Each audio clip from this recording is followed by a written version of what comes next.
The World Cup is the pinnacle of football.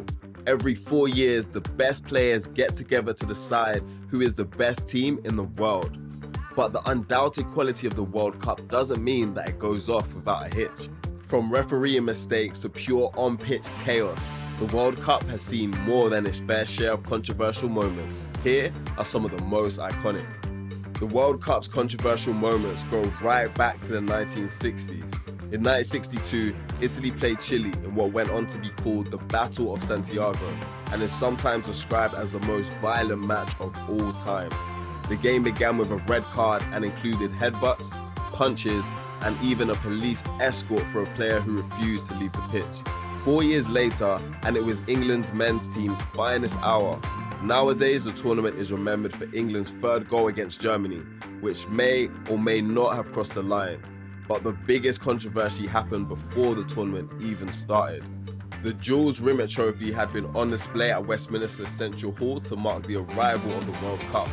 4 months before it was due to start though, guards at the exhibition noticed that the trophy had been stolen. It was missing for about 2 weeks before a man walking his dog found it in the park. The World Cup was stolen again in Brazil in 1986, and the original trophy has still never been recovered. One of the biggest World Cup controversies came in 1982 as West Germany and Austria played out the disgrace of Dijon. If West Germany beat Austria by less than 3 goals, both of the teams would progress. The maths was simple, because Algeria had already played their final game of the group earlier that day. West Germany scored early, raising Algerian hopes, but then the game settled down as both teams played out a routine 1-0 win that favoured them both. West Germany ended up going on to reach the final after the controversial win.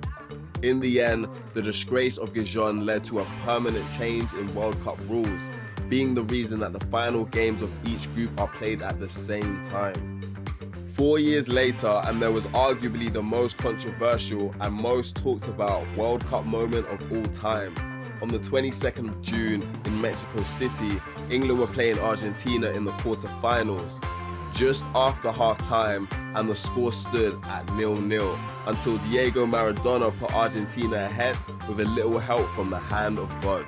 4 minutes later, he scored the goal of the century, and the game's World Cup classic status was confirmed. Refereeing mistakes have continued to follow the World Cup over the years, with the 2002 tournament attracting particular controversy. Co-host South Korea made it to the semi-final that year, although some people allege they had some help along the way. In their final group game, South Korea had to beat Portugal. In the end, Portugal had 2 men sent off as Korea scraped it 1-0. Next up was a round of 16 match against Italy.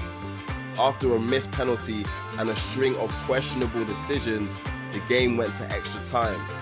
During the golden goal, Totti was shown a red card, and 5 minutes later, a perfectly good goal was disallowed after an incorrect offside. Korea scored with 3 minutes left and went through to the quarterfinals. Next up was Spain, who had 2 goals wrongly disallowed before losing on penalties. South Korea had made it to the semi-finals, which is where their luck or assistance ran out as Germany won 1-0. Perhaps the most controversial of all World Cups was the 2006 tournament in Germany, where refereeing mistakes plagued the whole tournament. One of the most iconic controversies, or simply an iconic mistake, happened in the final game of Group F, as Graham Poll showed the same player 3 yellow cards. The Englishman never refereed an international match again. The knockout stages weren't much better. First up, it was Portugal vs the Netherlands. As 4 red cards and 16 yellows overshadowed Manishi's first half winner, the game became known as the Massacre of Nuremberg and will forever be remembered for the image of sent-off players from both teams watching on together from the side of the pitch. The next day, Italy played tournament underdogs Australia in their own round of 16. The game was a close sport, 0-0, until Fabio Grosso went down in the box. Even now, 16 years later, debate rages over whether or not there was any contact. and Grosso even admitted that he, quote, accentuated things a bit. The most controversial moment at the World Cup came fittingly in the final. Zinedine Zidane, in his last professional game, was captaining France and had scored a typically classy Panenka penalty early on. However, Italy eventually equalized and the game went to extra time. With 10 minutes left to play, Zidane had a brief altercation with Marco Materazzi before turning around and headbutting him in the chest. He was immediately sent off and Italy went on to win the game on penalties.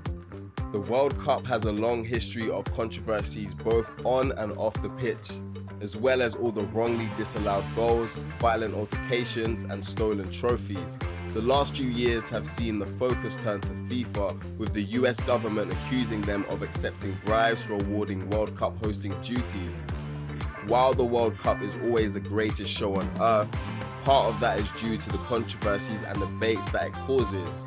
So let's hope the drama doesn't stop just yet.